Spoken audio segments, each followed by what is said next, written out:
Jama'a assalamu alaikum.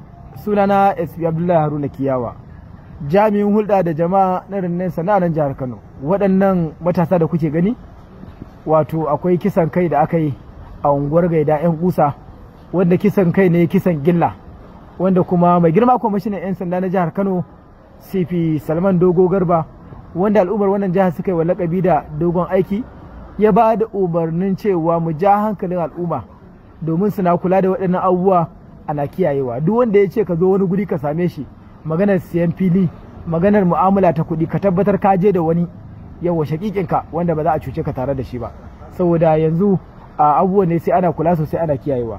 Akwai rahoto da muka samu ranar 29 ga watan tara na wannan shekara ta 2024 akan cewa wani magidanci mai suna Ɗahir Musa ɗan kimanin shekaru 32 da ke unguwar Ɗorayi an neme shi a rasa, wanda kuma tun daga nan sai ake zargin cewa akwai yaransa mai suna Aliyu, an ce shi ya kira shi kiran ƙarshe, wanda kuma tun daga nan ba a ƙara ganin shi ba, wanda kuma washe gari wato ranar 30 ga wata aka kamo Aliyu aka fara bincike a kansa. To Aliyu Adamu ɗan kimanin shekaru 32 da ke unguwar Gaida an kamo shi, wanda bincike kuma ya kai ga kama abokin Aliyu mai suna Mubarak Abdulsalam ɗan kimanin shekaru 20 da ke unguwar Mandawari, da shi ma abokinsa gashi nan mai adai sau mai suna Sadiq Sunusi ɗan kimanin shekaru 19. Bincike ya tabbatar mana da cewa waɗannan su suka aikata wannan aika-aika, kuma babban dalilin da ya sa shi wannan Aliyu na farkon ya yi sanadiyar kisan mai gidansa ta dalilin bashi guba, sannan kuma da bai mutu ba suka yi amfani da wukake da shi da Mubarak suka yi ta caka masa har sai da ya mutu, suka ɗauki gawar suka je suka jefar a wani kango, wanda daga baya kuma bayan an kama Aliyu shi wannan Mubarak ya ɗauko wannan mai adai sau abokinsa suka sai fetur aka je aka kone wannan gawa domin a batar da wannan kisan kai. To a babban dalilin da yasa ya mana bayani ya aikata wannan, shi mai gidan nasa akwai takardar fili a gurin shi tasa, wanda ga takardar filin nan, wanda kuma dalilin takardar filin da ya ga yana da ita yana so ya mallake ta a kusa da gidansa, ya ga cewa kawai bara ya yaudare shi zai kashe shi, wanda an samu wayar marigayen a gurin shi da ATM ɗinsa, waɗannan wukaken ne aka sa su a nan saboda sha'ani na bincike aka rufe su. To ga su dai a takaice za ku je daga bakin shi, mazo kusa kai min magana da karfi. Me sunanka? Aliyu Adamu. Shekarun ka nawa? 22. A ina kake da zama? A Gaida. To ba mu labarin ga ka a Banfai, me kai? Kisan kai muka yi. Wa ka kashe? Alhaji Dahiru. Ya kuke da shi? Mai gidana ne.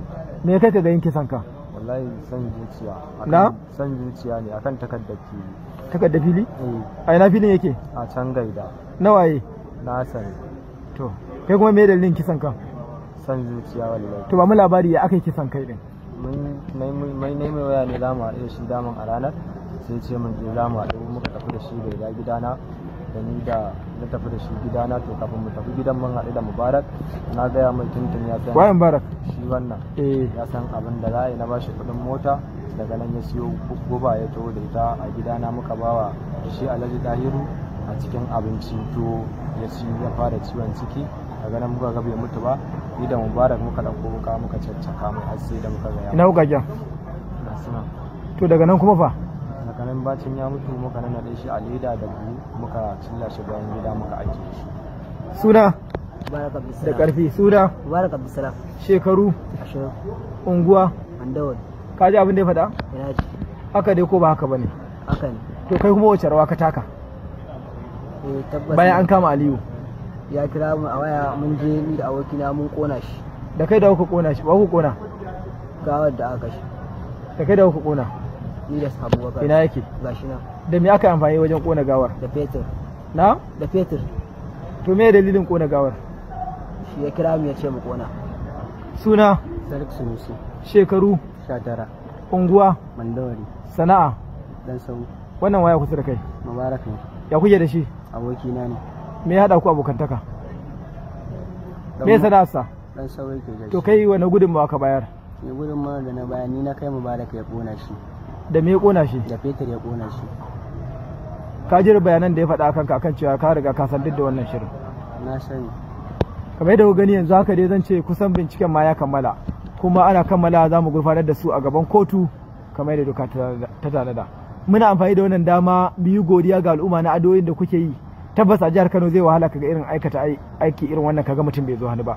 Shawarar mu dai mutane su kiyaye, sannan kuma ku kula duk inda kake bin mutum kuɗi ya ce wai ka je wani guri can daban ka je ka karba gida wani guri kai kaɗe ko kuma irin wannan sauga ta rayuwa mu'amala a ce a jaka wani guri daban gaskiya a kula inda dama dai a samu abokanai shagiƙai a tafi da su don gudun faruwar irin waɗannan abubuwa.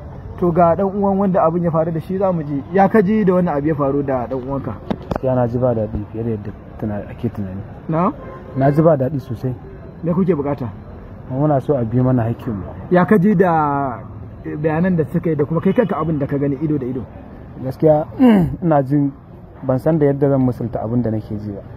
Ina jin abin kamar ba. To da zarar mun kammala bincike kamar yadda na faɗa za mu gurfanar da su a gaban kotu da mu a musu hukunci. Jama'a assalamu alaikum.